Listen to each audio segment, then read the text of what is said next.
Bonsoir à tous et bienvenue dans cette table ronde à l'occasion donc de la journée africaine de lutte contre la corruption sous l'égide du Conseil consultatif de l'Union africaine avec un thème qui nous réunit. Donc ce soir, on aura un peu plus d'une heure à passer ensemble avec des invités que je vous présenterai tour à tour. Eh bien, le thème s'intitule Éducation, culture, religion, technologie et transparence financière, les piliers d'une dynamique inclusive pour intensifier l'intégrité au Gabon. Cette urgence n'est plus simplement au niveau institutionnel, elle est devenue un choix de société et à l'initiative de la Commission nationale de lutte contre la corruption et l'enrichissement illicite. Nous allons, je le disais, passer un peu plus d'une heure pour aller au fond des choses, parce que pour vaincre ce fléau, un mot d'ordre désormais doit guider nos vies, nos foyers et nos institutions, l'intégrité, une valeur qui doit s'apprendre dès l'enfance, résonner dans nos offices religieux et s'inviter au cœur de nos cérémonies traditionnelles. Pour structurer ce grand débat national, eh bien, 3 temps forts vont donc rythmer cette émission. D'abord, l'ancrage moral et pédagogique. Comment déconstruire les mentalités tolérantes? Nous en parlerons avec le monde universitaire et enseignant. Ensuite, le virage technique, la transparence, la digitalisation et la sécurisation de nos flux financiers. Les grands corps de l'État, les marchés publics, la douane et les impôts du Gabon viendront s'expliquer sur l'impact numérique. Enfin, le rempart démocratique, contre-pouvoir et synergie citoyenne où la société civile, les journalistes, la commission elle-même et la Commission nationale des droits de l'homme feront entendre leur voix. Pas de langue de bois, des solutions concrètes et un engagement commun puisque ce plateau a vocation à être purement pédagogique.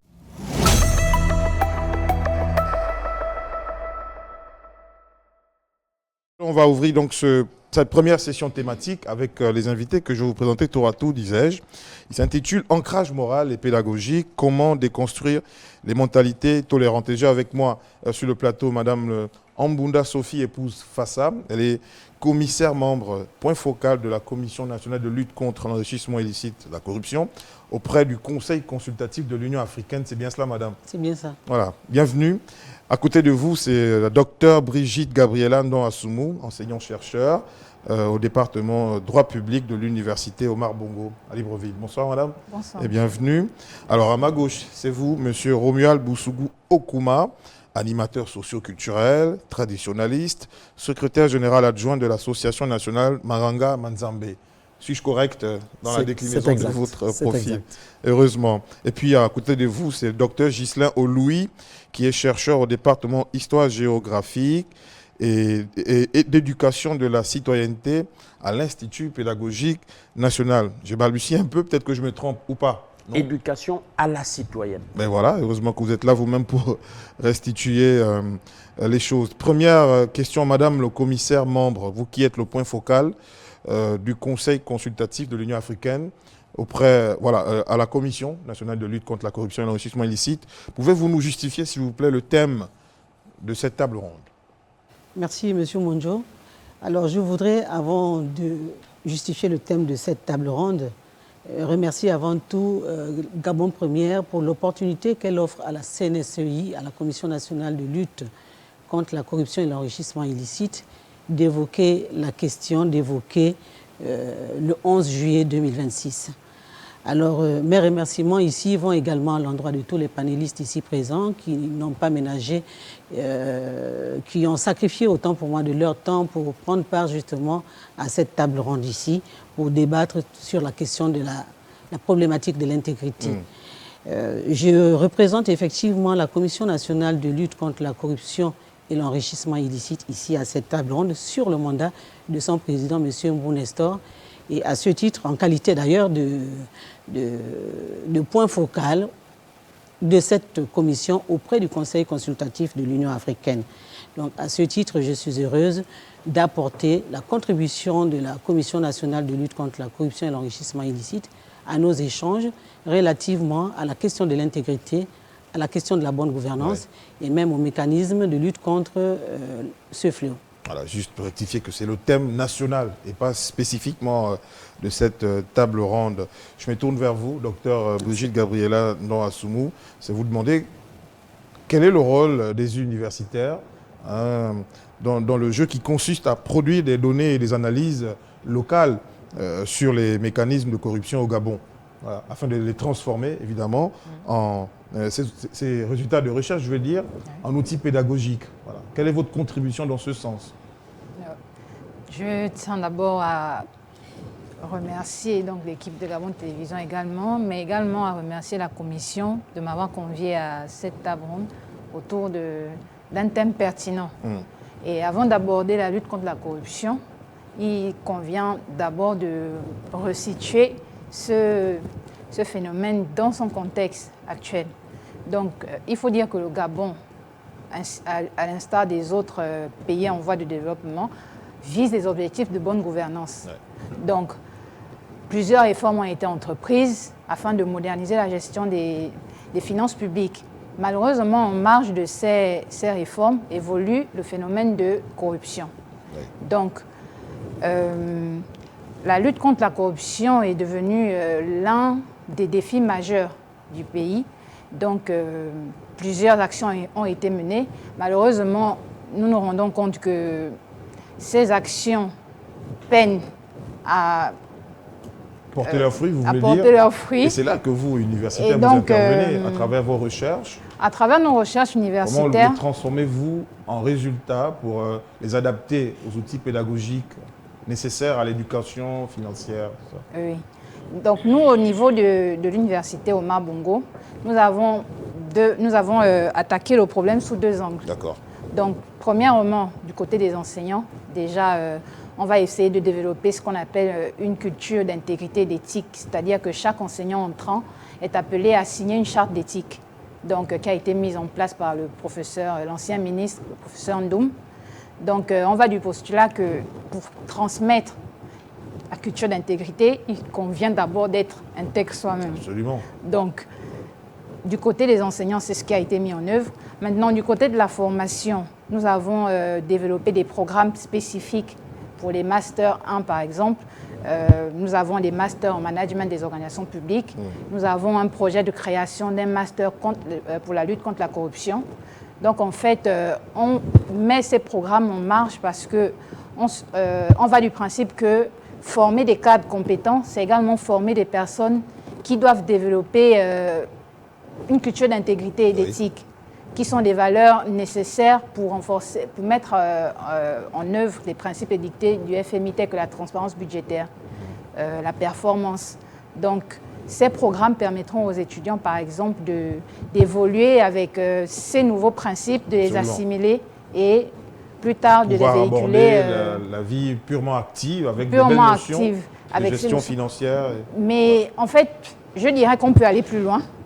Parce que lorsqu'on prend le modèle du Rwanda, par exemple, on peut intégrer au sein des universités des clubs anti-corruption, des comités d'intégrité qui permettront, par exemple, aux étudiants et même aux professeurs de dénoncer des comportements déviants, de dénoncer des comportements de favoritisme, par exemple.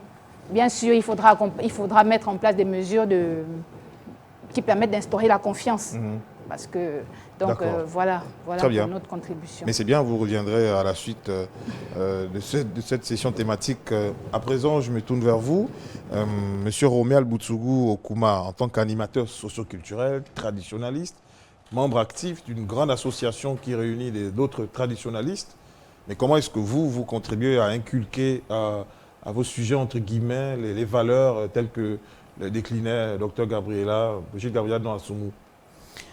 Je vous remercie. Déjà, je fais mien tous les remerciements déjà annoncés ici par mes prédécesseurs face à la Commission nationale de lutte. Alors, je dirais que c'est d'abord une très bonne chose que les autorités aient pensé que la lutte contre la corruption ne relève pas que des institutions et que donc les détenteurs des valeurs traditionnelles que nous sommes pouvons apporter une plus-value dans cette mission. Alors, disons que nous sommes donc dotés de sociétés africaines de manière générale, mais des sociétés traditionnelles, particulièrement celle du Gabon, qui est riche de plusieurs valeurs, notamment dans nos rites et traditions. Et nos rites et traditions développent et enseignent déjà beaucoup de notions d'éthique et de moralité, donc qui interdisent le vol, l'adultère. Un exemple de rite et tradition qui œuvre oui, pratiquement à... Oui, nous avons par exemple au sud, nous avons deux rites très connus au Gabon, qui sont par exemple le rite du Mouiri, qu'on appelle péjorativement le diable, le rite du diable, et le rite du Ndjobi. Pour ne citer que ces deux rites, notamment... Les sujets prêtent serment? Je ne dois pas voler, je ne dois pas... Oui, les sujets prêtent serment parce que, par exemple, en ce qui concerne l'initiation au Mouiri, dès que nous sommes initiés au Mouiri, il y a plusieurs serments qu'on prête. Le premier serment, c'est le serment du respect de l'homme, du respect des parents, du respect des membres de la communauté. Donc, du respect de la chose d'autrui. Donc vous êtes confiant que tout Gabonais initié au Mouiri ou au Ndjobi ne peut pas voler? Non, malheureusement, je ne peux pas affirmer cela. Parce que comme dans tout corps de la société, alors ça deviendra un parjure. Il y a des déviances, malheureusement. Ouais, Mais notre rôle, moi je pense que notre interpellation ici est de faire en sorte que les traditionalistes puissent s'accaparer du message véhiculé par la commission de lutte contre l'enrichissement illicite pour que ce message aille toucher les familles, les communautés. Parce que dans le cadre de nos cérémonies, nous embrassons directement la base de la société qu'est la famille. Est-ce que vous prévoyez dans ces rites initiatiques des sanctions? Est-ce que ce n'est pas matériel? Est-ce que... Voilà, qu'est-ce qui lui ferait peur de voler si bien qu'il soit initié? Oui, il y a des sanctions. Il y a d'abord les sanctions sont d'ordre spirituel, des sanctions d'ordre moral. Mais sur le plan spirituel... Ça engage sa conscience et ce n'est pas vous qui êtes porté à le corriger, à le juger. C'est sa conscience? Non, c'est sa conscience qui doit d'abord s'engager. C'est sa conscience qui doit s'engager. Et les maîtres que nous sommes devons d'abord faire preuve d'exemplarité.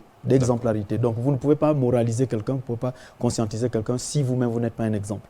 Et donc nous faisons beaucoup d'efforts pour être des preuves, pour être des exemples auprès de nos initiés, auprès de nos adeptes, pour faire en sorte que les messages que nous véhiculons, que ce soit sur le plan traditionnel et comme celui que la Commission nationale est en train de mettre sur pied. Nous souhaitons d'ailleurs que nous soyons des interprètes, que nous soyons des ambassadeurs en collaboration avec la Commission pour que nous puissions véhiculer son message. C'est entendu. Docteur Ghislain Oloui, vous qui êtes de l'Institut pédagogique national, au Gabon, on sait que l'IPN, c'est vous qui nous fournissez des ouvrages pour l'éducation à partir de la petite enfance. Mais est-ce que c'était déjà prévu ce que initie aujourd'hui le Conseil consultatif de l'Union africaine à travers la Commission nationale de lutte contre la corruption et l'enrichissement illicite? Avez-vous de l'avance par rapport à ce qu'eux, ils ambitionnent d'obtenir à court, moyen ou long terme? Ben, je parlais par avance, merci M. Monjo, en remerciant pareillement les acteurs qui nous ont permis de nous réunir ici. Je voudrais également remercier le directeur de l'IPN qui m'a fait l'honneur de représenter l'institution à cette table ronde. Je ne parlais pas en termes d'avance, mais je dirais que l'IPN ayant la responsabilité à l'intérieur du système éducatif de produire les outils pédagogiques, prend à bras le corps avec l'ensemble du système éducatif gabonais la question de la corruption. Je dirais la question du développement des valeurs auprès des jeunes. Et ça c'est très important parce que les jeunes constituant les futurs citoyens que l'école, le système éducatif est amené à former. Alors dans cette perspective-là, il y a eu plusieurs initiatives qui ont été prises.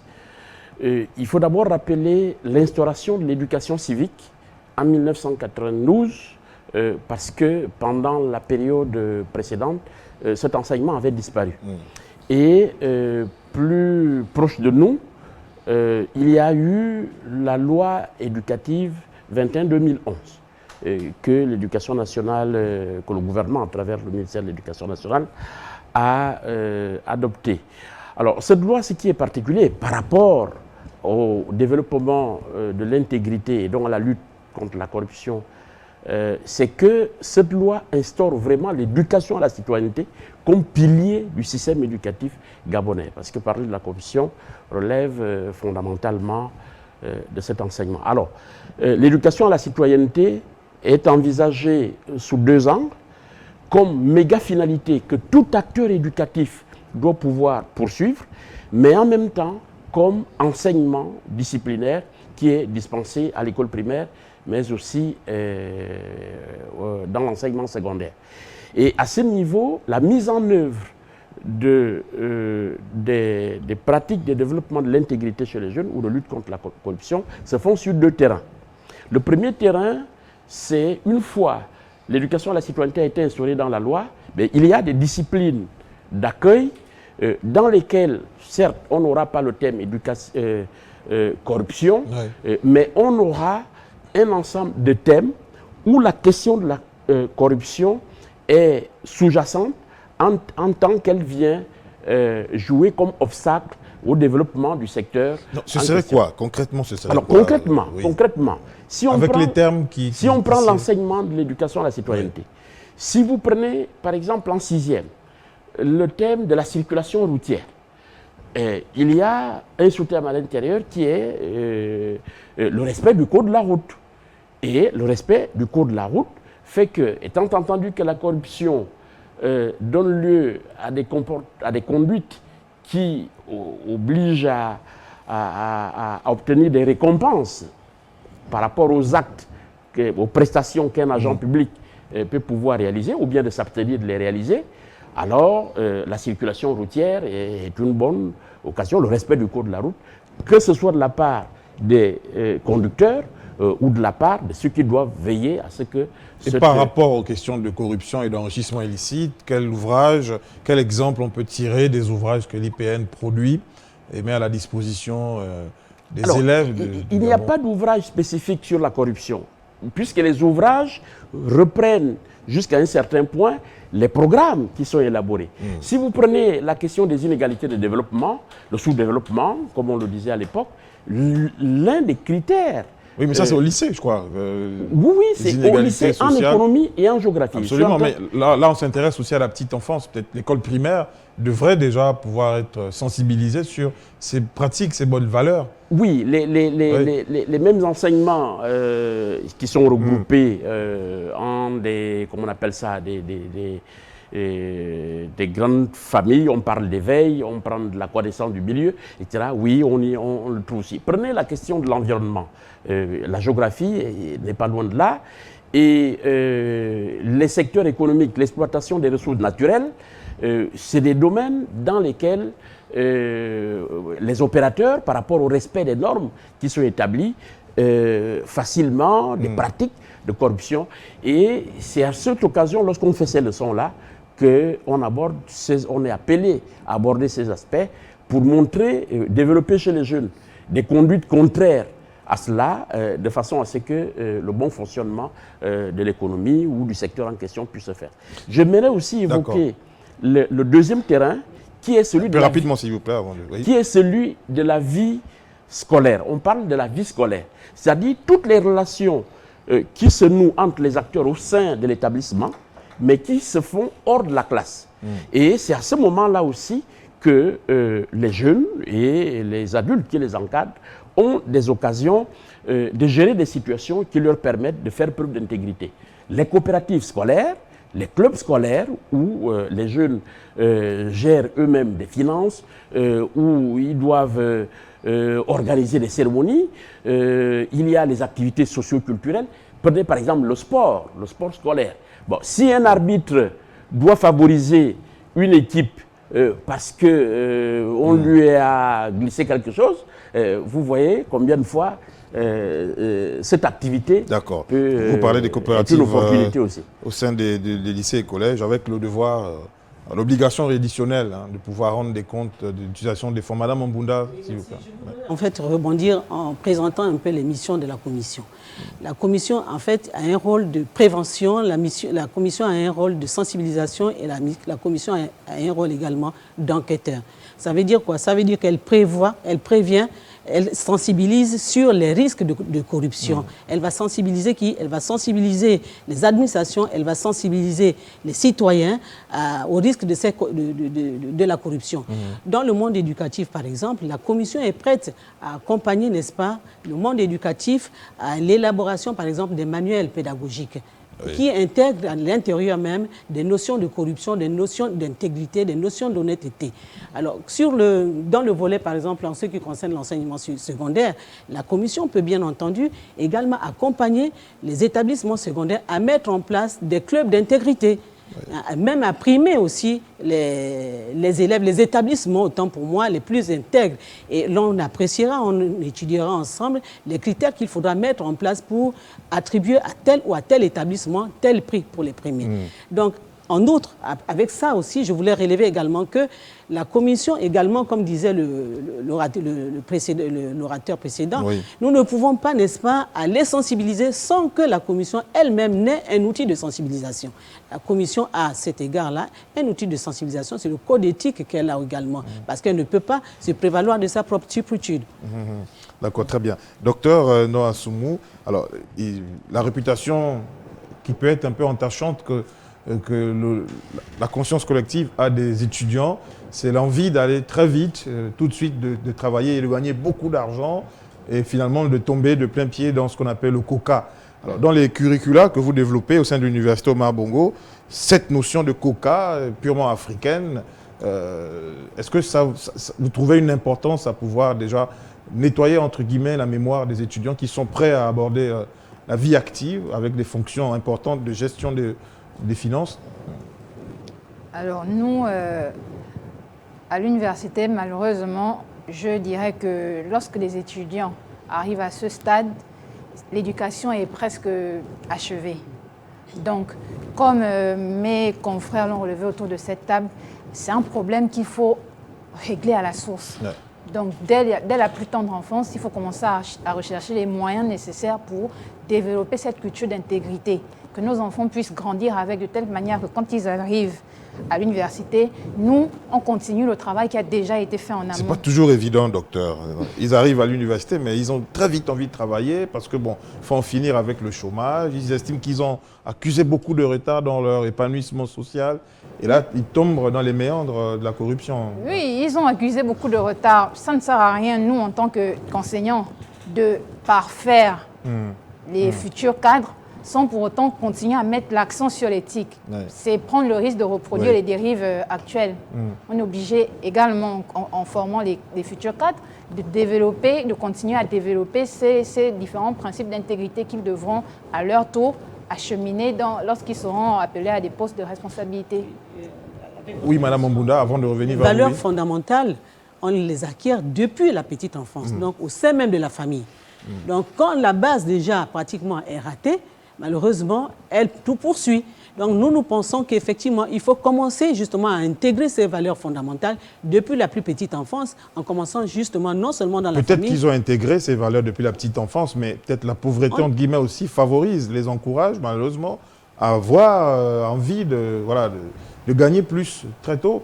Les inégalités sociales, comme disait tout à l'heure le docteur Oloui, peut-être.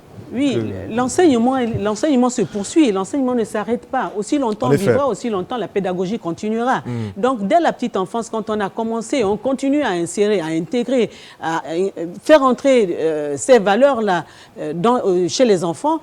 Nous pensons que le relais, c'est-à-dire que l'éducation, le monde éducatif, en prenant le relais, ne fera que renforcer. Et cela ne veut pas dire que la famille est à l'écart. Oui. Ensemble, justement, nous serons là à renforcer cette éducation-là depuis la plus petite enfance.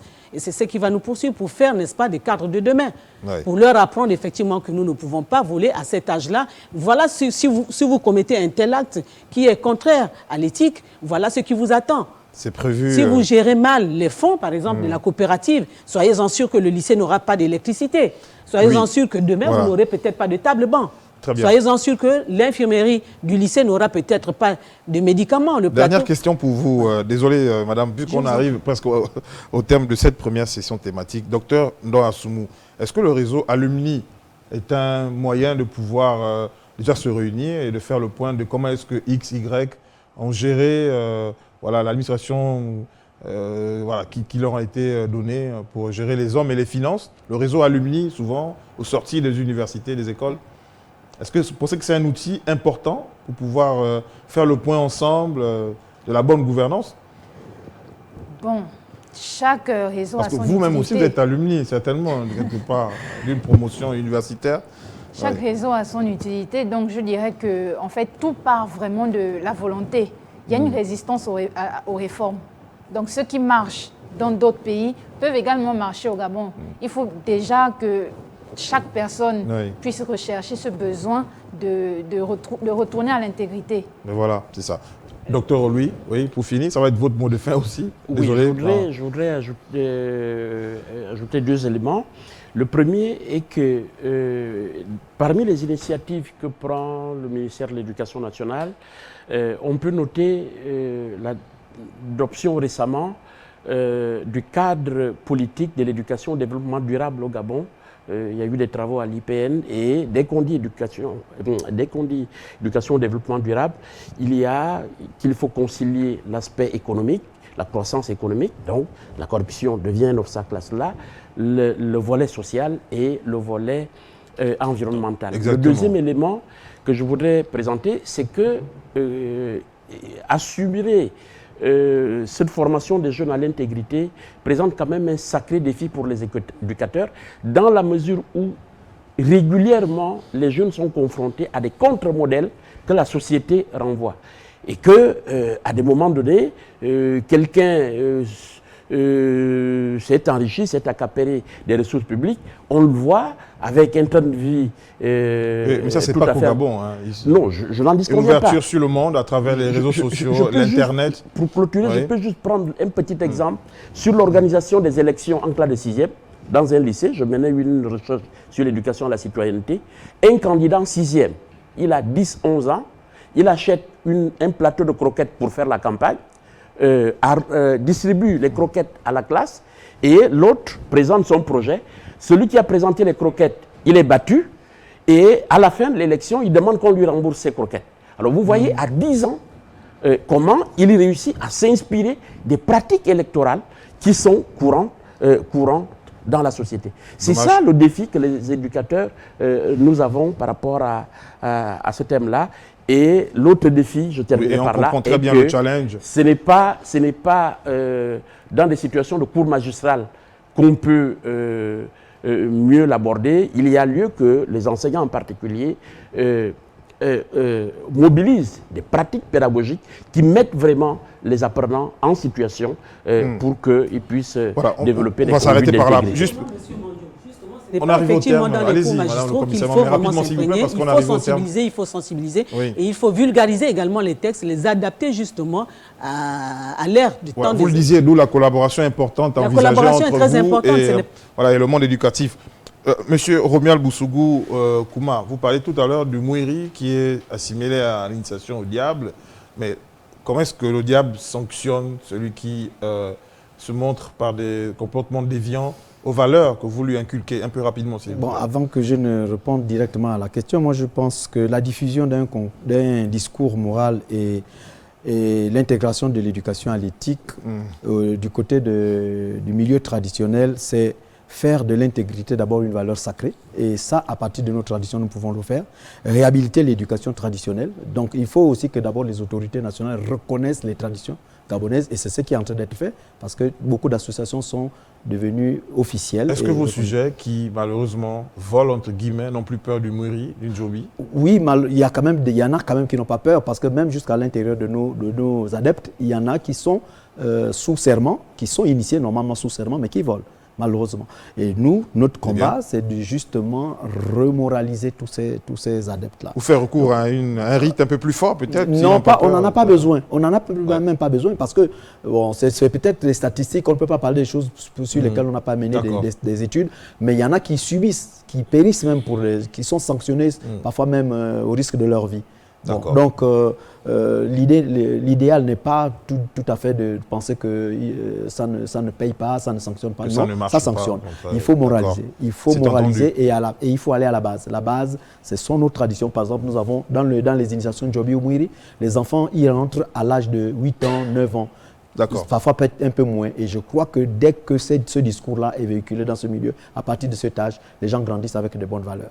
Merci. J'aurais aimé continuer avec vous et les autres, mais vous comprenez, on a encore 2 sessions thématiques à aborder. Et donc c'est là que cette première session thématique prend fin avant d'aborder la deuxième qui s'intitule « Transparence digitalisation et sécurisation des flux financiers. Ce sera juste derrière cette transition. A tout de suite.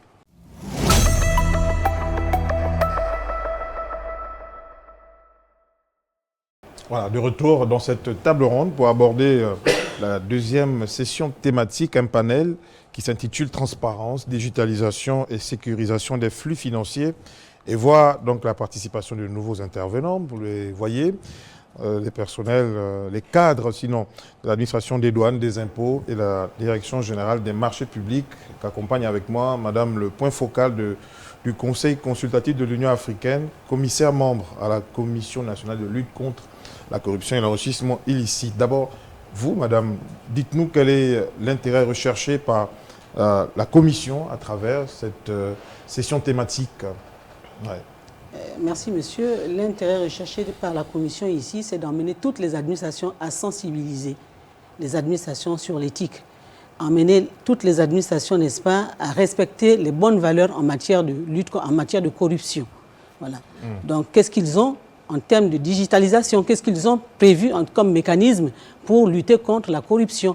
Puisque ces administrations sont exposées au risque de corruption. Et nous savons que l'état des finances aujourd'hui, disons, l'indice de perception de la corruption chez nous n'est pas du tout reluisant, mais bon, c'est à ces administrations aujourd'hui de venir nous dire qu'est-ce qu'elles ont mis en place comme mécanisme pour lutter contre. Au niveau de la corruption, au niveau de la Commission nationale de lutte contre la corruption, nous avons un code d'éthique, par exemple. Nous sensibilisons nos agents parce que nous disons que nous ne pouvons pas aller vers ces agents que nous allons sensibiliser, que nous allons sensibiliser sans avoir d'outils de sensibilisation. Puisque la Commission, l'une des missions de la Commission, c'est de sensibiliser ces administrations. C'est de susciter l'élaboration de ces manuels de procédure, c'est de susciter l'élaboration de ces codes éthiques. Est-ce que ces administrations qu'est-ce qu'ils ont mis en place pour lutter contre ce fléau? Tout en sachant que le mode opératoire en matière de corruption varie et il évolue. D'accord, on va le savoir tout de suite avec les cadres de ces administrations respectives sur le plateau. Mais juste pour donner les chiffres, le Gabon occupe donc la 135e place mondiale, mais champion en Afrique centrale, il faut quand même le relever, et avec une note de 29 sur 100. Voilà. C'est bien en deçà de la moyenne africaine qui est de 32, si je ne m'abuse, selon Transparency International. Sans plus tarder, à côté de vous, c'est M. Rodrigue Bongo qui représente la Direction générale des marchés publics, responsable cellule de passation des marchés publics. Alors, est-ce que ce que dit Madame le commissaire membre, point focal du Conseil consultatif, vous touche particulièrement sur vos évolutions en matière de mise en œuvre de codes d'éthique, de bonne conduite et aussi de digitalisation? Bon, alors il faut dire que notre thématique porte sur la digitalisation dans nos administrations. Cette digitalisation qui va réduire donc, le contact entre les acteurs au niveau de la commande publique. Et depuis le début de l'année, donc en janvier 2026, le gouvernement a lancé une plateforme appelée SIGFIP, donc Système intégré de gestion des finances publiques. SIGFIP. D'accord. Voilà, SIGFIP, Système intégré de gestion des finances publiques. C'est à travers cette plateforme qu'un module a été développé au niveau des marchés publics, de la gestion des marchés publics. Donc ce module vise à dématérialiser totalement les procédures de passation des marchés publics. Donc, de la planification de la passation des marchés publics, en passant par la mise en œuvre des procédures, jusqu'à la contractualisation. Donc ici, il s'agira, donc dans le cadre de ce module, d'éviter tout contact entre les autorités contractantes et les acteurs de la Direction générale des marchés publics. Il faut préciser que la Direction générale des marchés publics accompagne les autorités contractantes et est moins en contact avec les opérateurs économiques.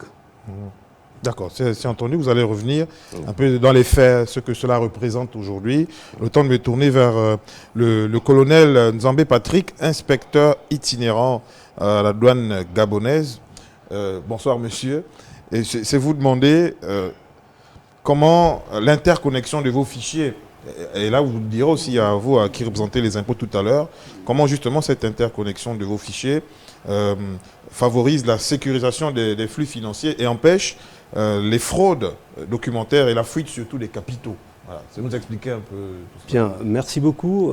Je vous remercie effectivement de nous accueillir à l'invitation de la Commission nationale de la lutte contre l'enrichissement illicite. Avant que de répondre à votre question, permettez-moi de rappeler pour nos téléspectateurs quelles sont véritablement les missions de l'administration des douanes. Nous avons une triple mission. La première est une mission fiscale qui consiste dans la mobilisation des recettes budgétaires, la perception étant incombant au trésor public. Donc nous liquidons, etc. Et c'est le trésor public qui recouvre. Première mission, mission fiscale. La mission économique consiste dans l'accompagnement des entreprises. Nous savons une chose, ce sont des entreprises qui créent des richesses. Nous sommes des entités publiques qui collectons de la richesse pour le compte de l'État. Et la troisième mission, c'est la protection du territoire. Dans ce cadre, comment faisons-nous?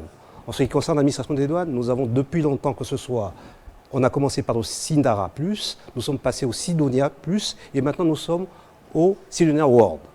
Un système qui est parfaitement intégré et interopérable, qui nous permet de communiquer avec un système voisin, par exemple celui des impôts, en échangeant un certain nombre d'informations qui nous permettent de mieux remplir nos missions. Mais qu'à cela ne tienne, avant que de parler de l'automatisation, il faut quand même dire une chose. L'automatisation ou la digitalisation n'est qu'au service d'un projet organisationnel. Ça veut dire que derrière ça, ce n'est pas la panacée. La panacée, c'est l'organisation qui est suivie derrière. Et pour ce faire, nous sommes assis sur deux piliers. Le premier pilier s'agit de l'organisation. L'organisation consiste en quoi? En mettant en place un guide d'éthique et de bonne conduite que nous allons vous remettre, déjà pour les besoins de la cause. Merci. Voilà. Un guide d'éthique. Ce guide d'éthique, comment est-ce qu'il s'y fait? Il est édité par l'administration des douanes, distribué dans toutes les circonscriptions douanières, remis à tous les agents, et dans lequel vous avez une dernière page, effectivement un engagement personnel, une fiche d'engagement personnel, signée par l'agent des douanes, reconnaissant l'avoir reçu, avec la notion préalable lu et approuvé. Bien. Ceci, dans ce que comporte ce guide d'éthique et de conduite. C'est un guide. Ça veut dire que ce n'est pas quelque chose de contraignant, puisque nous n'avons pas de pouvoir de sanction. Nous sommes régis par un certain nombre de textes, que ce soit la fonction publique, aujourd'hui par exemple les forces de défense et de sécurité, mais pour l'instant, voilà. Donc nous avons un certain nombre de dispositions qui sont mises en place, des obligations qui concernent les agents des douanes et des obligations qui concernent les agents des douanes vis-à-vis des autres agents économiques. Et donc, voilà ce que nous faisons. Donc nous avons fait une sensibilisation, nous avons couvert toute la région douanière du pays, toutes les régions ont été couvertes, et à période régulière, nous y allons pour remettre l'ouvrage sur le métier. C'est-à-dire nous rappelons à chaque fois, parce que nous savons que c'est une lutte continue qui mérite d'être rappelée en tant que de besoin. D'accord, voilà. Merci. Vous reviendrez un peu sur la même chose que la DGMP, donc des marchés publics, sur les faits, les chiffres que cela représente aujourd'hui, pour essayer d'évaluer un peu votre travail au sein des douanes. Monsieur Steve Marion Alili, bonsoir. Bonsoir. Inspecteur des services adjoints à la Direction générale des impôts. Alors, en ce qui vous concerne aussi, la question elle était adressée à vous, mais je voulais enrichir en vous demandant comment est-ce qu'on se retrouve encore aujourd'hui avec des opérateurs économiques qui échappent à certains impôts. Voilà. Déjà, préciser par rapport à la thématique, les raisons pour lesquelles justement la digitalisation a été mise en œuvre, c'est pour répondre déjà à cette préoccupation. Or, notre thématique suppose que la digitalisation est un moyen. Oui. Mais ce moyen, en réalité, sans intégrité, ne sert finalement à rien. Donc, on met en lumière trois notions. La notion de digitalisation, la notion d'intégrité et la notion de corruption. On a, dans la notion de digitalisation, les moyens numériques ou l'automatisation des processus métiers et l'automatisation des relations entre l'administration fiscale et les contribuables. Mais l'intérêt justement de la thématique, c'est de voir comment justement cette digitalisation agit sur l'intégrité, agit dans le cas de la promotion de l'intégrité et comment cette digitalisation participe ou contribue à la lutte contre la corruption. Voilà. Donc, il faut rappeler d'entrée que lorsque nous parlons d'intégrité, cela repose sur les principes d'honnêteté, d'impartialité et de responsabilité et de transparence. Tout en rappelant aussi que vous prêtez serment à des... Voilà, justement. Voilà. Et c'est sur la base de ces éléments que l'on va maintenant essayer de voir comment justement cette digitalisation permet utilement d'agir sur ces principes. À l'évidence, au niveau de la direction, au sein de la Direction générale des impôts, on a mis en place plusieurs outils. On a Digitax, On a, dans le cadre du Digitax, e-Bank, DGI, qui permet justement aux opérateurs économiques, notamment les grandes et les moyennes entreprises, de payer leurs impôts sans se déplacer. On a estimé que, par rapport à la question que vous avez posée, relativement aux petites entreprises, aux contribuables, aux opérateurs du secteur informel, parce que ce sont ceux-là, justement, qui échappent à l'impôt. On a donc mis en place un moyen de paiement à travers le mobile money. Donc, la DGI a conventionné avec les deux opérateurs principaux, téléphonie mobile que nous avons, Gabon Télécom. Donc, un outil, une solution a été mise en place. C'est Momo e-Tax. Et avec l'opérateur de téléphonie mobile Airtel. L'autre paramètre d'indiquer, c'est de rappeler, et ça il faut le dire, qu'il y a corruption, c'est parce que justement, on a les procédures qui sont complexes, nous avons les contacts physiques qui sont nombreux, nous avons un contrôle insuffisant et nous avons des paiements qui s'effectuent en espèces. Donc la digitalisation justement a permis de répondre à ces vulnérabilités. Ouais. Cela a permis justement de séparer le contribuable de l'opérateur, disons de l'argent de la DGI, et lui permet notamment de payer à travers la digitalisation, de remplir ses obligations fiscales, autant les obligations déclaratives que de paiement, à travers notamment des outils numériques. Mais il faudrait rappeler un élément simple, c'est que dans le cadre de respect des principes de probité, d'intégrité, d'éthique et de déontologie, nous sommes des administrations spécifiques. Nous avons au niveau, nous sommes d'abord des agents publics, ça il faut le rappeler, qu'il y a un code d'éthique, il y a un code de déontologie des agents de la fonction publique. Mais ce qu'il faudrait rappeler, c'est que les missions spécifiques qui sont dévolues notamment aux impôts et à la douane nécessitent qu'ils aient un code d'éthique et de déontologie spécifique qui tiennent compte de leur métier. Et dans ce cas, nous avons mis en place également un code d'éthique et de déontologie. Nous sommes allés un peu plus loin. Parce que l'intégrité, ce n'est pas seulement pour les agents et les responsables. L'intégrité et le respect de la probité et de l'éthique, c'est également pour les partenaires, les prestataires, les consultants, les stagiaires, rémunérés ou non, qui viennent travailler. Parce qu'il n'y a pas de raison de sanctionner un agent et le prestataire qui intervient dans la même phase, dans la structure, dans la DGI, n'est pas sanctionné. Donc nous avons pensé qu'il fallait intégrer l'ensemble des partenaires qui, justement, viennent travailler au sein de la DGI. Nous sommes allés un peu plus loin parce que nous sommes partis d'un principe. Notre code ne doit pas seulement être un outil qui fait de la figuration. Nous avons rappelé. Et nous avons, là donc le code d'éthique propre à la Direction générale des impôts, vous l'aurez. Nous avons conceptualisé et plutôt essayé de ramener les infractions qui sont prévues à la fois par le code pénal, si c'est les infractions pénales, par la loi sur l'enrichissement illicite, nous les avons conceptualisées. Nous avons estimé que s'il y a corruption, on prend un exemple d'acte qui est posé par un agent de la DGI et qui peut justement être constitutif d'un fait de corruption. La dernière intervention reviendrait à rappeler également un élément à mon sens fondamental. C'est la situation liée au conflit d'intérêts, parce que ce sont les conflits d'intérêts qui justement peuvent entraîner également la corruption, d'agir lorsque l'on sait qu'en réalité on a un intérêt quelconque dans une entreprise ou auprès de quelqu'un avec qui qu'est-ce on a que une vous situation prévoyez de parenté. à ce propos? Qu'est-ce que votre code d'éthique prévoit, s'il vous plaît? Donc le code d'éthique justement prévoit la dénonciation des conflits d'intérêts. Je veux prendre un exemple concret. Je veux agir, on me confie un dossier sur un contrôle fiscal. Ou justement on me confie un dossier où le dossier fait référence à une personne avec qui je suis apparenté. Le conflit d'intérêt suppose que je dois venir déclarer ce conflit d'intérêt pour que je ne puisse pas traiter le dossier quand on transfère le dossier à un collègue. Exactement. Voilà. L'autre paramètre également, c'est la situation liée au cadeau. Le coca, comme on le disait précédemment. Voilà, justement. La difficulté que nous avons aujourd'hui, c'est que les dispositifs, autant de la fonction publique que les dispositifs du texte sur l'enrichissement illicite, n'interdisent pas en réalité des cadeaux. Et c'est là toute la difficulté du processus. Ils indiquent simplement que les cadeaux ou les avantages qu'ils doivent donner ne doivent pas influencer justement l'agence. Ce qui voudrait en réalité dire que les cadeaux ne sont pas interdits. Donc nous sommes allés au-delà en organisant, en mettant des verrous pour voir dans quel cas c'est possible et dans quel cas le dénoncer. Donc il y a une situation de dénonciation qui a été mise en place et au terme de laquelle une procédure est enclenchée parce que nous avons également mis en place des organes. Ce n'est pas l'inspection qui gère finalement l'éthique et la déontologie. L'éthique qui est ces éléments de la morale et la déontologie qui touche au mécanisme du métier d'agent des impôts. Absolument. Nous avons mis en place des organes pour gérer l'éthique et la déontologie. Donc, un organe qui gère l'éthique et la déontologie et des correspondants déontologiques dans l'ensemble des directions de la DGI. Oui, qui permettent utilement de mettre en branle les comportements déviants.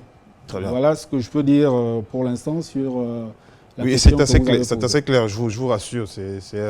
Ça coule comme de l'eau de source. J'ai une question pour vous, monsieur de la DGMP, la Direction Générale des Marchés Publics, puisque vous parlez de SIGFIP, cette plateforme qui vous permet d'évoluer dans la question des contrats. Oui, la dématérialisation. Exactement, mais justement, c'est vous demander, est-ce qu'elle est assez suffisante pour garantir que l'attribution des contrats de l'État soit totalement transparente et exempte du favoritisme, surtout en 2026 ?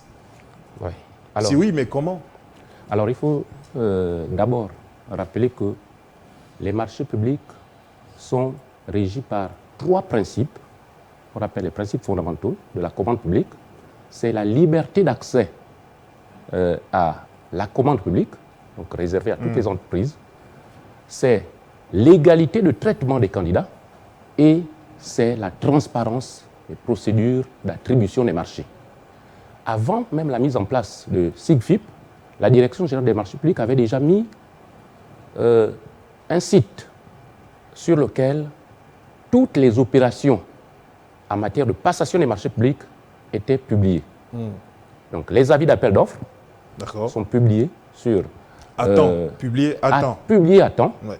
Sur d'ailleurs, vous le voyez dans le quotidien L'Union. Et ensuite sur le site internet de la Direction Générale des Marchés Publics qui est legmp.ga. Donc, vous y trouverez donc les avis d'appel d'offres publiés, les attributions des marchés, donc les résultats des appels d'offres, les marchés conclus, donc marchés, donc quelle que soit la procédure, vous cliquez, vous trouverez tous les marchés par administration qui sont passés.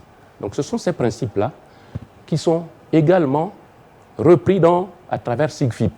D'accord. SIGFIP nous permet tout simplement un gain de temps, parce que vous n'aurez plus besoin, si vous passez un marché, de vous déplacer depuis votre terminal, votre ordinateur, votre bureau, vous lancez une procédure et la Direction Générale des Marchés Publics vous l'accorde à travers un clic.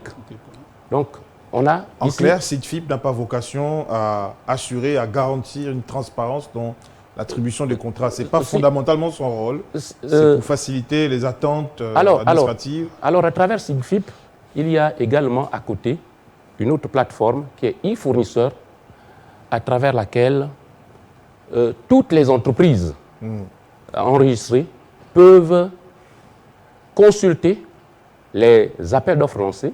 D'abord, d'ailleurs, toutes les procédures prévues dans l'année, les appels d'offres lancés. Dans le gré à gré. Oui. Toutes les procédures, je dis. Parce que le gré à gré, le gré à gré étant une procédure parmi tant d'autres.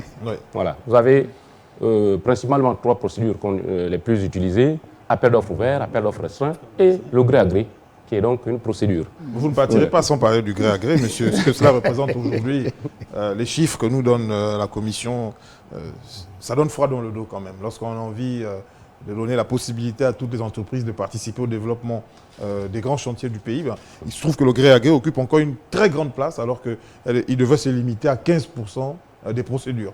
Aujourd'hui, il occupe quasiment les 93%.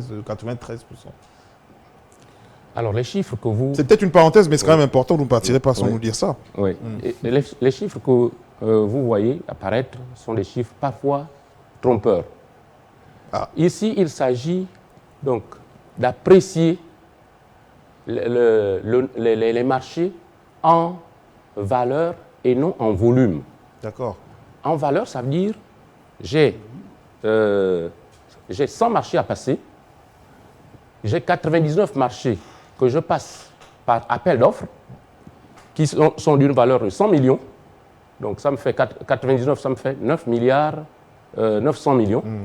J'ai un seul marché à passer par le gré à gré, mais qui, bitumage d'une route par exemple, qui coûte 100 milliards. Quand vous faites le ratio, vous trouvez que le gré à gré, en valeur, représente une grande part. Êtes-vous factuel? Ça veut dire que c'est ce qui se passe là? C'est ce qui se passe. Vous dessinez là le tableau de la réalité. Si vous prenez les chiffres, vous verrez que en volume, les marchés passés par les procédures concurrentielles représentent une grande part des marchés passés en République gabonaise. D'accord. Le gré à gré, ce sont des grands marchés, des grands chantiers qui nécessitent généralement la recherche de financement par les partenaires. Et ces partenaires, donc, ce sont des marchés qu'on peut appeler des marchés liés. Un partenaire qui va vous chercher les financements, vous n'allez pas mettre en concurrence ce marché pour lequel le partenaire va chercher les financements. Vous vous défendez bien par rapport à cette question, c'est entendu. Alors, juste une dernière question avant de vous laisser partir. Vous, des régies financières, c'est tour à tour nous dire quels sont les indicateurs, peut-être chiffrés aussi, ou les avancées concrètes qui prouvent aujourd'hui que la digitalisation fait reculer la corruption dans vos administrations respectives. Je commence par vous, mon colonel. Bien, je voudrais revenir sur une omission de ma part. Rappeler une chose, c'est que nous sommes un service public. Oui. Ça veut dire que nous sommes au service des publics. Et j'emploie à juste titre la notion de service public pour dire qu'il y a un certain nombre de conditionnalités qui sont caractéristiques du service public. Il y a un principe qui est celui de continuité, d'égalité, de neutralité et de mutabilité. Quand on a dit ça, maintenant tout ce que vous dites par derrière, c'est-à-dire la lutte contre la corruption, etc., l'automatisation des procédures, viennent s'enclencher dans ce mouvement. De quoi s'agit-il? Je vous ai dit tout à l'heure que nous sommes assis sur un pilier double. Une fois, automatisation, donc c'est-à-dire des outils, et d'autre part, l'organisation. L'organisation, ça veut dire quoi? De contrôle. Les outils permettent effectivement d'éviter l'intrusion de la manipulation humaine, donc voilà, d'éviter cela. Et derrière ceci, il faut qu'il y ait du contrôle. C'est dans ce sens qu'ont été mis en place dans nos différentes administrations ce qu'on appelle des inspections de service. L'inspection de service est là pour faire du contrôle sur le contrôle. Parce que la première ligne de contrôle, c'est le supérieur hiérarchique immédiat. Ensuite, il y a la direction, etc. Et nous venons par la suite en tant qu'inspection des services. Donc, faire en sorte que vous vérifiez que le contrôle interne est fait selon les normes, que les procédures sont respectées, etc. Donc, au-delà de l'automatisation, il faut renforcer le contrôle interne. Le contrôle interne. Donc, ce sont des missions qui sont dévolues généralement dans toute organisation à des inspections des services. Et ces inspections de services, progressivement, me semble-t-il, dans nos administrations, elles montent en charge. Elles montent en charge. Donc, quand vous avez compris ça, vous avez automatisé les procédures. Nous l'avons fait depuis un certain nombre de temps. Nous avons commencé, tout à l'heure, je vous ai dit, nous avons commencé par le Sidonia, nous sommes passés par le Sidonia Plus, aujourd'hui nous sommes au Sidonia World. Vous savez que ces technologies, elles évoluent. Et donc, par conséquent, il faut s'adapter. L'interopérabilité dont vous avez parlé, c'est grâce à ces nouveaux outils, ces systèmes d'information, que nous arrivons à communiquer via des protocoles avec nos administrations sœurs. Notamment la DGI. Pardonnez-moi, mon colonel, avant de revenir sur les indicateurs qu'on vous demande de nous présenter, est-ce que la Direction générale des douanes prévoit des sanctions allant jusqu'à le renvoi définitif des personnes qui se seraient mal comportées? Bien, vous posez une question qui est essentielle. Vous savez, tout ce que a retracé mon collègue des impôts ici présent est contenu dans ce guide. Conflit d'intérêts, cadeaux, tout ce que vous voulez, tout cela est contenu. Mais au-delà de ça, quand vous avez fait de la sensibilisation, la première action, c'est de sensibiliser, former, éduquer vos personnels. Oui, bien entendu. Ils prennent des engagements là-dessus. Mais derrière ceci, il faut du contrôle. Grâce au système, par exemple, d'information automatisé, ça permet effectivement de retracer la traçabilité. Elle offre une traçabilité. Ça veut dire que moi qui suis derrière, je peux aller consulter tout ce qui a été fait, etc., etc. Donc, par rapport au manuel qui peut se perdre, etc., on n'a pas noté, on a mal noté des choses, etc.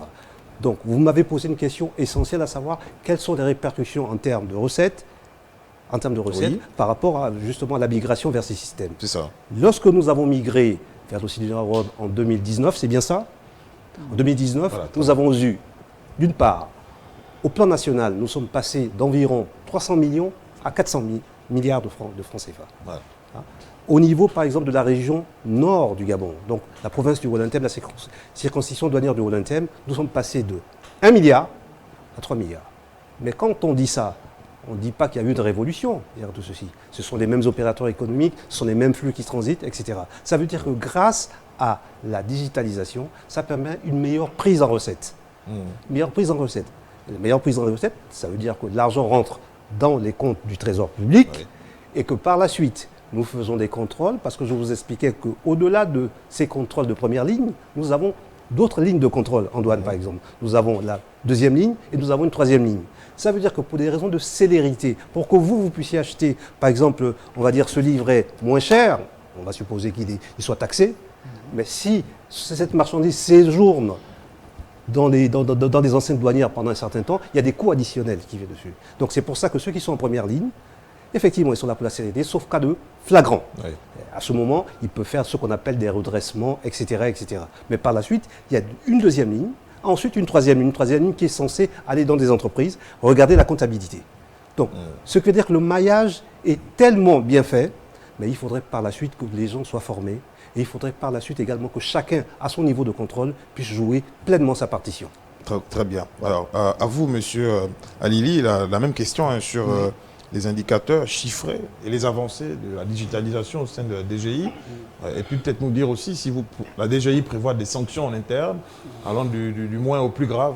Voilà. Il faut indiquer justement que l'intérêt de la mise en œuvre ou de la vulgarisation du code d'éthique et de déontologie, c'était pour rappeler aux agents, parce qu'on est allé un peu plus loin. On a rappelé non seulement les sanctions disciplinaires qui existent et dans quel cas on pourrait prendre des sanctions disciplinaires. Les sanctions administratives également ont été rappelées avec leurs conséquences, mais également les sanctions pénales. Donc ces sanctions peuvent être mises en œuvre. Donc pour éviter justement, parce que j'ai été chargé de l'équipe projet, en charge de la rédaction de ce code d'éthique, c'était d'éviter qu'un organe de la DG qui est dans le texte organique ne gère en réalité le volet éthique et déontologie. Donc on a pensé qu'il fallait mettre en place plutôt un comité éthique et déontologie qui intègre l'ensemble. Si c'était l'inspection, il va par exemple être difficile pour l'inspection de sanctionner un agent qui a l'inspection. Donc pour éviter cela, on a pensé qu'il fallait un comité éthique et déontologie qui pourrait toucher à... Qui a un caractère un peu plus ou moins autonome. Voilà, autonome et qui peut justement enclencher l'ensemble des procédures. Dans le cas de la question que vous posez... Oui, sur les indicateurs chiffrés, ce sera votre mot de fin aussi. Sur les indicateurs, ça, il faut le rappeler que les indicateurs sont très intéressants avec la digitalisation. Parce que c'est le 8 avril 2024 que Digitax a été lancé. Donc, 3 mois après, les recettes sont passées à moins de 200 milliards à 258 milliards. Mais on va un peu plus loin. Si on prend pour le compte de l'année 2024, nous avons des recettes de l'ordre de 1040 milliards. Oh. Voilà. Les prévisions étaient, figurez-vous, de 968 milliards. Donc, il y a un taux de réalisation de 107%. Et dans cette réalisation, Digitax a permis de réaliser 624 milliards, soit un taux de 60%. Oh. En 2025, la courbe a été encore meilleure dans le taux de réalisation. Il est passé de 60% à 77%. On espère qu'en 2026, cela va être différent. Espérons-le, c'est pour le bien du Gabon. Et pour terminer, pour le mot de fin, comme vous l'indiquez, je vais terminer ce mot de fin par une maxime de gouvernance moderne. Il dit que la technique réduit les occasions de corruption, mais seule l'intégrité empêche la volonté d'être corrompu. Et ça fait plaisir certainement à Madame le commissaire membre d'entendre ça. Mais, mon colonel, vous voulez boucler aussi rapidement juste un mot. Oui, allez-y. Je veux juste vous dire ceci. C'est pas le chemin qui est difficile, c'est le difficile qui est le chemin. Waouh. C'est très philosophique. C'est pas le chemin qui est difficile, c'est le difficile qui est le chemin, parce que le chantier que nous avons été un chantier ardu, permanent et continu. Et par ailleurs, vous rappelez, pour la bonne règle, pour que tout le monde le sache, les téléspectateurs qui nous écoutent, nous avons également un numéro vert, un numéro court, qui est le 11-18. Le 11-18. Il est disponible de lundi à vendredi de 7h30 à 16h30, sauf les jours fériés. Tout le monde peut l'appeler pour même Tout le monde peut appeler pour des agissements déviants de certains... Exactement. Effectivement, nous ne prenons pas ça comme argent comptant. Nous prenons en charge effectivement leurs propos et par la suite, nous menons des investigations pour savoir si le bien fondé. Merci, messieurs, pour vos contributions. Je voudrais juste ajouter pour dire que nous sommes tous en fait le maillon de la chaîne de la lutte. Donc approprions-nous cette lutte pour les lendemains meilleurs. Voilà. D'accord, merci. Et que la traçabilité renforce la transparence. Merci pour l'ouvrage que vous nous partagez à Gabon Télévision et à moi-même aussi. En tant que contribuable, j'en suis ravi. Et vous féliciter pour la rédaction, la conception de ce module. Nous sommes à votre totale et entière disposition, Madame le Commissaire. Mais voilà, Madame, Messieurs, c'est la fin de cette session thématique, mais pas de cette table ronde. Parce que juste après vous, on va aborder la troisième et dernière, qui verra la participation, entre autres, de la société civile, des médias et de la Commission nationale des droits de l'homme. Juste après cette transition.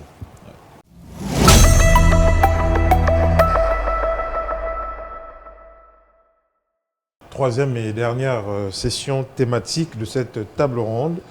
Je le rappelle, à l'occasion donc de la Journée africaine de la lutte contre la corruption, à l'initiative de la Commission nationale de lutte contre la corruption et l'enrichissement illicite, sous l'égide bien entendu du Conseil consultatif de l'Union africaine. Contre-pouvoir et synergie citoyenne, c'est pour cela que vous voyez, Madame, Monsieur, sur ce plateau, d'autres intervenants, la société civile que représente ici M. Geoffroy Fungula Libeka Makosso, les médias représentés par Hyacinthe Bahalogo, journaliste, et Madame Marie-Anne Boga, qui est rapporteure à la Commission nationale des droits de l'homme. Toujours avec vous, Madame, le point focal du Conseil consultatif de l'Union africaine à la Commission nationale de lutte contre la corruption et l'enrichissement illicite. C'est le troisième et dernier, je le disais, avec la société civile. Est-ce que, tout de suite, je peux penser, et peut-être me tromper, vous me direz, que ce sont les moins corrompus de la chaîne qu'on a en face? Est-ce que vous avez le sentiment, j'ose vous poser la question là, que les médias, la société civile et les droits de l'homme sont ceux qui comprennent le mieux le sens de la corruption et l'enrichissement illicite? Vous pensez quoi? Je voudrais simplement dire que... Je vous pique un peu, madame. Oui. Je voulais simplement dire que la corruption prive les hommes de leurs droits, de leurs droits fondamentaux, le droit à la santé, à l'éducation, et que l'intégrité va aider à protéger les droits des hommes. C'est ça. Et lorsque nous sommes privés de ces droits fondamentaux, malheureusement, on a du mal à mettre en œuvre les politiques publiques. C'est curieux, mais vous anticipez sur la question que je poserai à M. Fungula Libeka Makosso. Déjà, comment vous percevez l'enrichissement illicite et la corruption en tant que société civile? Parce qu'il y a deux phénomènes. Il y a le volet de la corruption, mais surtout, qu'on connaît tous, mais je veux surtout m'appesantir sur le volet de l'enrichissement illicite de façon pratique. Votre parent vient d'être nommé. On sait tous que par rapport à cette nomination, il est censé avoir un certain revenu. Mais c'est celui que vous voyez demain arriver à la maison avec des grosses voitures qui coûtent des millions. Vous, en tant qu'enfant, vous en êtes fier. C'est celui qui va acheter un patrimoine, le mettre à votre nom, vous l'acceptez. Vous n'êtes pas peut-être le corrompu parce que c'est le parent qui est le corrompu, mais vous êtes justement celui qui s'enrichit de façon illicite parce que vous avez accepté un bien qui, en réalité, vous ne le méritez pas, mais qui a été obtenu par des voies que vous ne maîtrisez pas. Donc, en fait, en matière de conception, c'est ainsi qu'on peut présenter, à mon entendement, selon mon entendement, les aspects liés à la corruption et ceux liés effectivement à l'enrichissement illicite qui deviennent pratiquement au Gabon une forme de religion. On aura l'occasion d'en parler. Évidemment, je vous demanderai même plus tard comment est-ce que vous participez à être, que vous contribuez plutôt à être le porte-voix de ceux-là qui sont, on le dit souvent, sans voix auprès des institutions. Le temps de me tourner vers Madame le rapporteur de la Commission nationale des droits humains. Il y a donc un lien, d'ailleurs c'est ce que Madame le commissaire Mamble faisait tout à l'heure, il y a un lien entre enrichissement illicite, corruption et droits de l'homme. Expliquez-nous ça, s'il vous plaît. Exactement, merci monsieur. Justement, c'est là où nous arrivons. Nous perdons souvent de vue les objectifs de développement durable. Dans un système où l'on banalise la corruption et l'enrichissement illicite, les droits de l'homme sont violés. C'est-à-dire que ceux qui ont la chance d'être aux affaires ou d'appartenir à une famille qui est aux affaires auront la part belle dans la société et tout le reste va subir le contre-coup de cet enrichissement illicite. Et pour nous, à la Commission nationale des droits de l'homme, il est question de lutter contre le phénomène par le renforcement des capacités de la société civile. Parce que la Commission nationale des droits de l'homme, à elle seule, ne peut pas protéger les droits humains sur le territoire.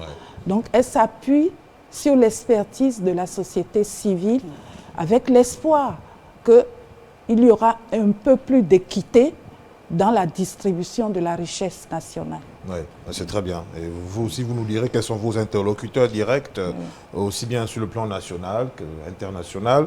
Yacine Baologo, bonsoir, journaliste. Bonsoir. Émérite, je peux le dire. Est-ce que les journalistes sont les moins riches, finalement, dans la chaîne, et peut-être les moins corrompus? En toute sincérité.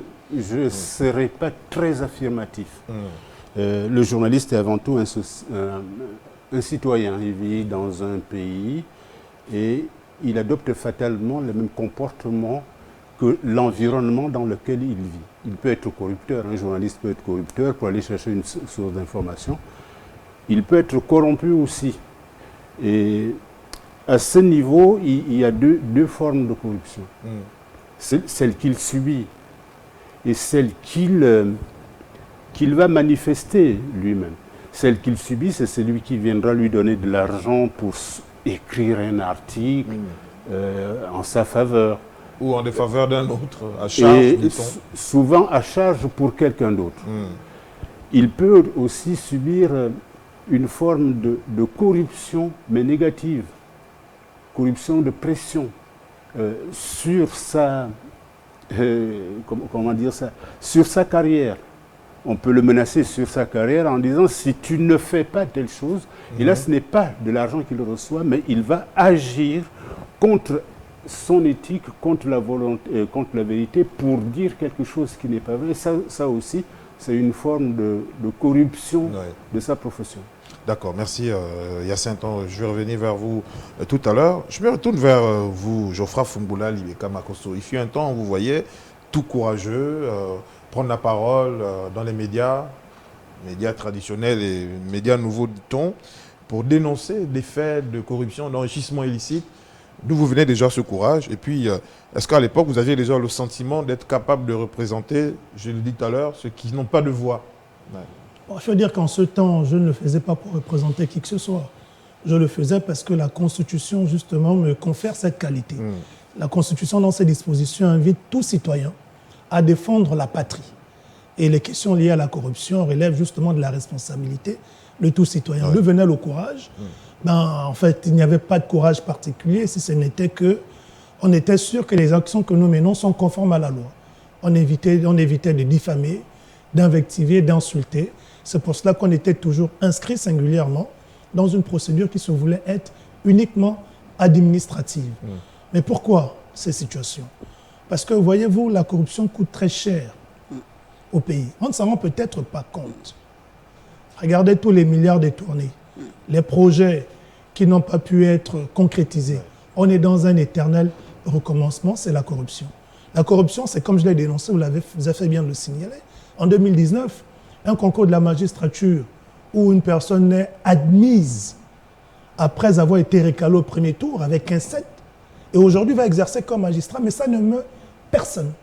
La corruption, c'est de se retrouver avec plus de 2000 milliards d'amendes de débit, c'est-à-dire des personnes qui ont détourné de l'argent dans les caisses de l'État, qui sont reconnues comme telles par la Cour des comptes, mais qui se baladent tranquillement, qui ne sont pas inquiétés. On parle de près de 2000 milliards. La corruption, c'est des concours d'entrer dans les forces de sécurité et de défense. Parce que papa est général, tonton est ceci. On inscrit, et vous m'avez vu interpeller le ministre de l'Intérieur sous la transition, au Parlement, par rapport aux questions de fraude lors des concours d'entrée dans les FDS. La corruption, c'est cet enseignant qui vend les preuves, ainsi de suite. Donc, la corruption, elle est vraiment généralisée. Quand on est face à ça, et qu'on est conscient de notre rôle et qualité de citoyen visant à défendre la patrie, on ne peut pas rester insensible. On est obligé de s'exprimer, d'attirer l'attention. Oui, vous gardez la parole. Comment aidez-vous les populations locales, celles qui sont à l'intérieur du pays, à exiger à ce qu'on leur rende des comptes sur l'utilisation des deniers publics, Je parle des élus. Comment est-ce que vous pouvez être, encore une fois, le porte-voix de ceux-là qui se trouvent dans l'interland? La seule chose qu'on puisse faire, c'est de sensibiliser. Il faut d'abord déjà que la population même commence à reconnaître, à accepter son état. On parlait de l'enrichissement illicite. Mais un électeur qui prend les 2000 d'un candidat sans savoir d'où l'argent vient, il s'enrichit de façon illicite. Mais la population vous dira, moi j'ai pris mes 2000, selon Boris, c'était pour aller boire ma bière. Mais il ignore que mentalement, il est en train de travailler une mentalité de corrompu et une mentalité qui cadre avec l'enrichissement illicite. Malheureusement, nous sommes dans une situation où quand on interpelle la population avec ses faits, la population pour elle, c'est normal. Mais vous me parlez de quoi? Moi, je ne me suis pas enrichi illicitement. J'ai pris mon argent, m'a donné, ainsi de suite. Et pourtant, le code électoral, par exemple, interdit de percevoir de l'argent pendant l'élection. Mais la population, elle estime que je peux pas venir assister à une action politique sans pour autant qu'on me donne de l'argent. Donc, on est en plein. Dans la corruption, on ne va pas se fatiguer de continuer à sensibiliser. Très bien. Madame Marie-Anne Boga, de la CNDH, Commission nationale des droits de l'homme, quels sont vos interlocuteurs au point de vue local et aussi à l'extérieur? Comment est-ce que vous militez pour le respect des droits de l'homme, et en particulier sur les questions de l'enrichissement qui défavorisent les autres? En fait, la Commission nationale des droits de l'homme est une autorité administrative indépendante. Vous vous rendez bien compte, quand on écoute M. Fongola, qu'à elle seule, qui est située dont le siège est à Libreville, elle ne peut pas se déployer seule sur le terrain. Bien vrai que nous avons des représentants de la CNDH dans les provinces, mais la CNDH à elle seule ne peut pas tout faire. D'où l'obligation pour la Commission nationale des droits de l'homme de renforcer les capacités de la société civile et de s'appuyer sur cette société civile pour transmettre les notions de valeur, les notions d'équité, les notions pour rappeler l'impact des comportements déviants sur l'évolution d'une société. Donc, nous renforçons d'abord les capacités de la société civile et c'est pour ça que si une société civile n'est pas bien organisée, son éthique n'est pas conforme aux normes, on évite de travailler avec cette société civile-là. Donc, nous renforçons la société civile parce qu'elle permet d'agir efficacement sur le terrain. J'ai bien entendu que vous ne travaillez pas forcément avec toute organisation représentant la société civile. Vous avez des mécanismes d'appréciation Exactement, il y a des mécanismes d'appréciation et la CNDH du Gabon adhère à des mécanismes internationaux aussi, aussi bien africains qu'européens. Cela suppose qu'il faut se déplacer régulièrement pour être au fait de l'évolution de l'approche de la question. Cette année, par exemple, vous avez vu le thème. Il fallait s'approprier cela, former la société civile en fonction pour dire la corruption, ce n'est plus simplement le fonctionnaire qui reste dans son bureau. Il faut étendre ça à l'éducation de nos enfants, qui plus tard deviendront les décideurs de demain. Donc, c'est une approche holistique pour aborder la question de façon plus efficace. On a bien entendu que vous vous coalisez, société civile, CNDH, et les médias aussi, il y a Senba au logo. Ça ne vous échappe pas de l'intérêt de participer aux réflexions qui sont menées aussi bien par la CNDH, la société civile. Les médias y participent aussi. Les vous médias subissez, entre guillemets, les formations de la... C'est ce que vous êtes en train de faire. Non, ce qu'il faut savoir aussi, c'est que dans ce monde de la corruption et de l'enrichissement illicite, il y a trois parties. Il y a une partie qui reçoit la corruption, une autre qui donne la corruption, et les journalistes sont là au milieu pour essayer, comme vous faites en ce moment, d'éduquer les gens pour dire aux gens que la corruption coûte cher au pays, que la corruption est un frein au développement, que la corruption tue même, parce que quand on a un déficit de médicaments à l'hôpital, on ne sait pas si ce n'est pas parce que quelqu'un a été corrompu que les médicaments n'ont pas été achetés. On ne sait pas si on a acheté des mauvais médicaments pour les bonnes maladies parce qu'on a été chercher moins cher, parce que l'argent manquait. Nous, on est dans un milieu de l'omerta. Les gens qui corrompent et les gens qui sont corrompus se taisent. Vous savez bien qu'on dit au Gabon, la bouche qui mange ne parle pas. Et nous, on est au milieu. C'est un adage dangereux. Hein, écoutez, il est le plus indiqué. Nous sommes au milieu pour éduquer et pour apporter l'information. Et c'est pour ça que cette place du journaliste est délicate dans ce milieu de la corruption et de l'acquisition des mal acquisitions. Désolé, mais ça brûle un peu en moi. Quid donc du journalisme d'investigation au Gabon? Non, je vous dis, le journalisme d'investigation, quand je l'entends au Gabon, j'ai peur de... comment dire ça, de ne pas donner de la valeur exacte à ce genre de journalisme. Le journalisme d'investigation, c'est une spécialité dans le journalisme. Cette spécialité coûte cher en formation. Cette spécialité coûte très cher pour les organes de presse qui veulent se doter d'un journaliste d'investigation. Oui. Déjà, au Gabon, je ne vois pas quelle chaîne aurait un journalisme d'investigation, sauf à galvauder le terme. Je veux dire, quand on fait une vraie investigation coûte très cher. Oui, c'est parce que vous parlez de l'omerta.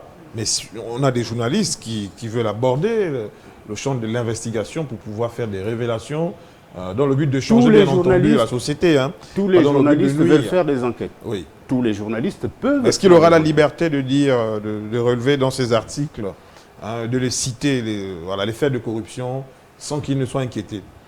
Peut-être que vous ferez recours au code de la communication. Je vous ai dit que c'est un milieu du silence. Ouais. Et quand vous vous retrouvez en face de quelqu'un qui sait qu'il a malheureusement acquis ses biens de manière illicite et que vous voulez porter son secret au public, il y a des chances que vous sentiez que vous vous mettiez en danger et que vous vous mettiez en danger vous-même. Ce danger peut être moral, ce danger peut être familial, ce danger peut être physique. D'accord. Il y a forcément un danger. Il y a forcément un danger. Mais la liberté est celle qu'on se donne et celle qu'on se bat pour avoir et celle qu'on exerce malgré les pressions. C'est bien dit. C'est le journaliste qui a le choix derrière de se dire « je me jette dedans, arrive que pourra ». Madame Ambunda Sophie, épouse Fassa, vous, à la Commission nationale de lutte contre la corruption et l'enrichissement illicite, vous considérez différents profils, les lanceurs d'alerte, la société civile, oui, les activistes comme des partenaires de veille, hein, chez vous. La Commission travaille avec la société civile et malheureusement la société civile n'a pas un texte spécifique, sauf que la société civile est protégée à l'intérieur même de la loi. Mais un texte spécifique à eux, il n'y en a pas malheureusement. D'accord. C'est pour entendre un peu ce que vous... sous le contrôle de... Oui, non, mais je vois bien que Geoffroy Fumboula Liveka Makosso est d'accord avec cela. La notion d'activisme au Gabon aussi, c'est un terme un peu galvaudé. Peut-être qu'ensemble, on devrait pouvoir dire ce qu'on entend par là, parce que vous leur donnez une importance assez sacrée, hein, dans le sens de pouvoir avoir des informations que vous n'avez pas forcément la possibilité d'avoir par tous vos canaux. Oui, nous devons d'abord savoir qu'est-ce que c'est quoi un activiste, en fait, faire cette différence entre les activistes, les journalistes d'investigation, les lanceurs d'alerte. Voilà. Une fois nous avons dégagé cette différence, en ce moment nous saurons qui exactement au Gabon est activiste, journaliste d'investigation. Monsieur Fumboula Liveka Makosso, êtes-vous activiste? Je suis un acteur de la société civile. Il faut dire que la société civile englobe en son sein les organisations de la société civile et ceux qui peuvent être définis comme étant des activistes. Mais attention, rien à voir avec la perception que nous avons des activistes. Là, je vais en venir. L'activiste n'est pas celui qui insulte. Non, c'est pas ça. Un activiste, en réalité, est un acteur de la société civile qui intensifie son action sur une thématique bien définie, en respectant les procédures et tout ce qui s'ensuit. Mais ceux qui sont en dehors de ce cadre-là sont dans le délit. Ce ne sont pas des activistes. Mais malheureusement, nous sommes dans un pays où celui qui incite le plus, on estime qu'il est dans ses droits, parce que non, ce n'est pas ça l'activiste. Vous faites bien justement d'apporter une précision, de mettre un accent particulier dessus. Justement, le travail des acteurs de la société civile ou encore des activistes est d'être des relais, sinon des personnes qui attirent l'attention tant des journalistes que des institutions. Nous avons pu le faire, par exemple, si je prends le cas de la Covid. Vous avez vu dresser un rapport un bilan, un audit sur les fonds Covid, où nous avons documenté avec effectivement derrière des personnes qui étaient en responsabilité, qui sont présumées, je ne peux pas dire qu'ils sont coupables, mais présumées coupables de détournement de fonds. Nous avons instruit l'affaire auprès des juridictions compétentes. Mais à ce jour, depuis 2020, nous n'avons aucun retour d'aucune des juridictions. Nous avons été entendus au niveau de la Commission nationale de la lutte contre l'enrichissement illicite, parce qu'on avait déposé un dossier là-bas. Nous avons déposé un dossier au tribunal de première instance de Libreville qui ne nous a jamais donné suite. Si ce n'est aller de report en report, vous arrivez avec l'accusé de réception, vous mettez une nouvelle date. Vous venez dans 3 mois. Dans 3 mois, vous arrivez, non, revenez, ainsi de suite, ainsi de suite.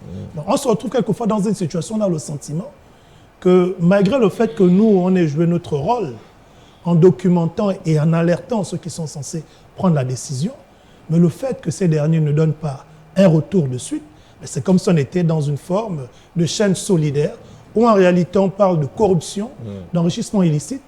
En vérité, on semble tous s'y plaire. Et ça, il faut qu'on se pose réellement les questions. Parce qu'il faut qu'on arrive à trouver des solutions pour mettre fin à ça. Oui, vous allez garder la parole. Et puis, juste vous prévenir, Madame Marie-Anne Boga, pour nous parler de vos interlocuteurs directs, à qui vous vous adressez, chez qui vous laissez votre rapport. Vous allez nous répondre tout à l'heure, mais je m'intéresse encore à vous, M. Fungula Libeka Makosso. Voyez-vous toutes ces personnalités qui vont le dimanche à l'église, il y en a qui sont initiés au rite traditionnel gabonais, on l'a dit tout à l'heure, mais la corruption, on finit pas avec. Vous pensez quoi de tout ça? Mais c'est en fait là la base. On va, alléluia, amen, mais on est... Plus de 95%. Bassé, mais on est toujours... les Gabonais se disent qu'en dites-vous? Croyants, soit en tant que chrétiens ou traditionnalistes. D'autres ont prêté serment. Vous dites non, l'Ondjobi va m'attraper si je vole. L'autre là-bas, j'irai en enfer si je vole. Mais le pays, avec toute cette moralité apparente, se retrouve toujours parmi les plus corrompus. Vous avez des magistrats qui prêtent serment, je jure. Des membres du Vous gouvernement avez des aussi membres du gouvernement serment. qui, je jure. Vous avez le chef de l'État qui prête serment, je jure. Vous avez des officiers et autres à compétences spéciales. Les régies financières, je jure, je jure. On enregistre toujours des détournements de fonds. Donc je pense qu'il faut à un moment donné qu'on revoie vraiment la base, c'est la moralité. Oui. Et ça commence dans la cellule familiale. C'est le premier endroit. Je chute par là, illustration de la cellule familiale. Monsieur Mondjo, vous êtes nommé aujourd'hui DG d'un grand groupe de médias.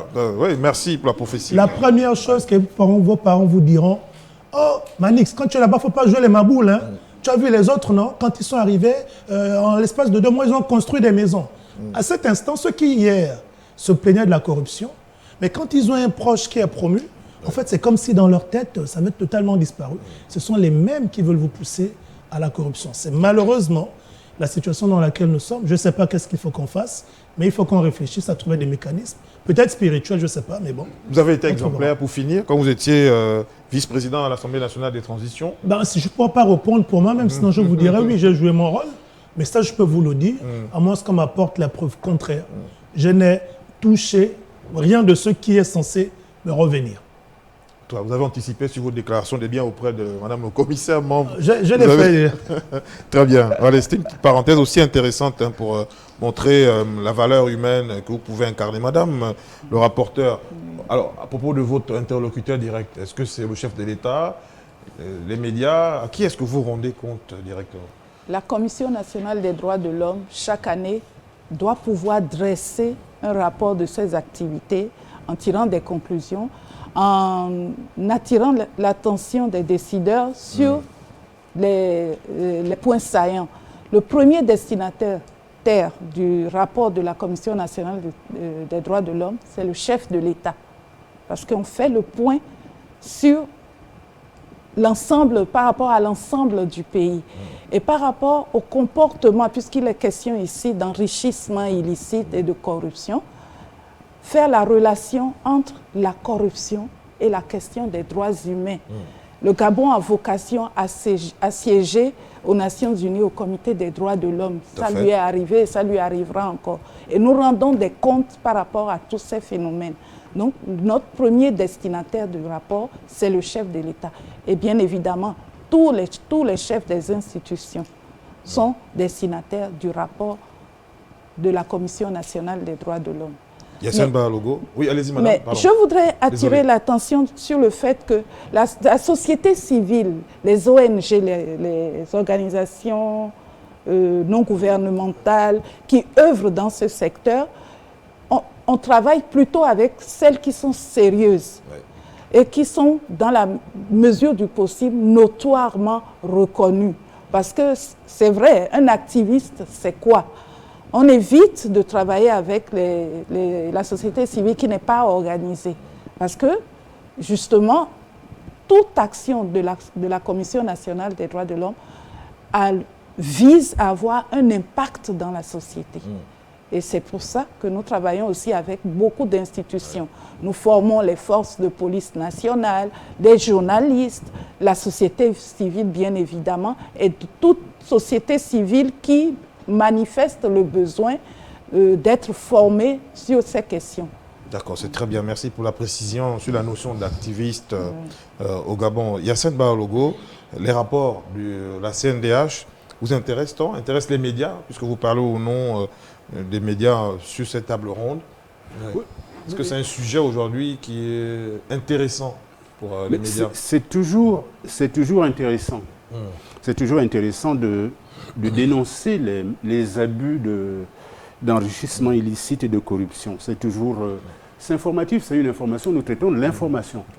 Nous prenons l'information où elle est pour la porter au grand public. Et moi, je voudrais surtout revenir un peu sur l'efficacité de la mission que mène la Commission nationale de lutte contre l'enrichissement illicite. C'est mon impression, et j'espère me tromper, j'ai plutôt l'impression que c'est des actions isolées. La Commission, elle fait son travail, elle mobilise, elle sensibilise, mais la lutte contre la corruption se fait chacun de son côté. Et ça ne peut pas porter. Ça ne peut pas réussir parce que quand on regarde toute la société gabonaise aujourd'hui, si les policiers luttent de leur côté, si les gendarmes luttent de leur côté, sans qu'il y ait une synergie entre les différents systèmes, ça ne marchera probablement jamais. Protéger les journalistes dans l'environnement de corruption que nous connaissons est un devoir d'État. Il faut déjà protéger le journaliste. En quoi faisant? Il faut le protéger sur l'accès à la corruption, le mettre en dehors du réseau d'accès de la corruption. Si vous avez un journaliste qui gagne 150 000 francs par mois et qui a des charges qui dépassent 300 000 francs, il devient vulnérable. Il devient vulnérable. D'accord. Il faut le protéger légalement. En multipliant par 10 son salaire?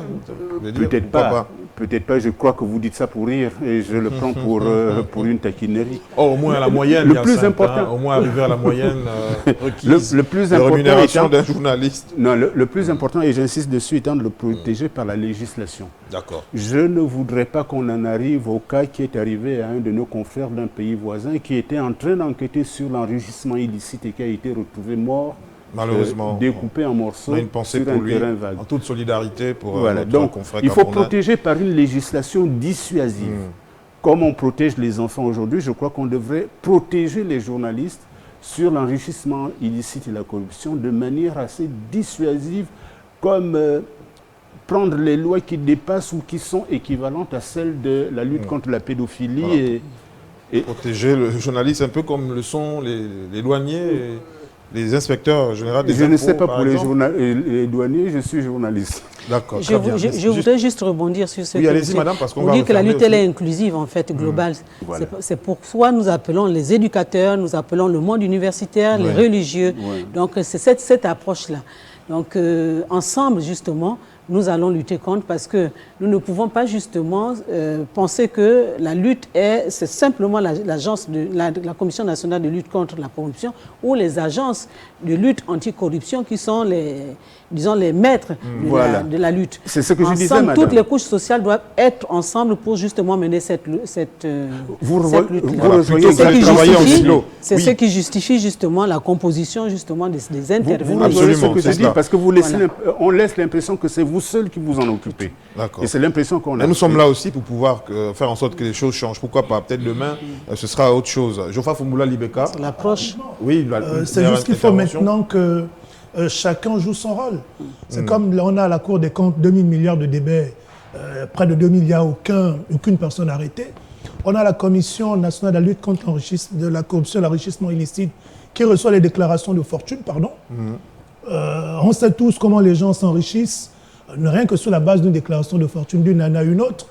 On est capable quand même d'identifier et se poser des questions sur l'enrichissement de XY. Donc je pense qu'il faut donner plus de moyens juridiques à la Commission nationale de la lutte contre l'enrichissement illicite, de façon à ce que, sur la base du constat qu'elle peut faire, elle peut engager une procédure, au lieu de rester dans le schéma classique où on envoie tout à l'appréciation du chef de l'État ou à la discrétion des magistrats qui vont...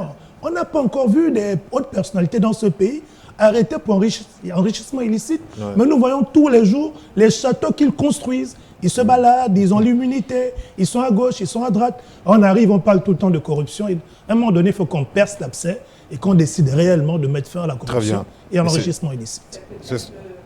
Qui justifie le thème de l'année, de cette année, Absolument. Éducation, culture, religion, ainsi de suite, pour arriver à une certaine intégrité dans notre pays. Merci, mais c'est donc la fin de cette table ronde. Vous faites bien de rappeler le thème, c'est éducation, effectivement, culture, religion, technologie et transparence financière, les piliers d'une dynamique inclusive pour intensifier l'intégrité au Gabon. Après avoir dit ça, je crois que les mots ne suffisent pas. Vous avez très bien ouvert le sujet, M. Fumboula Libeka Makosso, mais malheureusement, compte tenu du temps, on est obligé de refermer.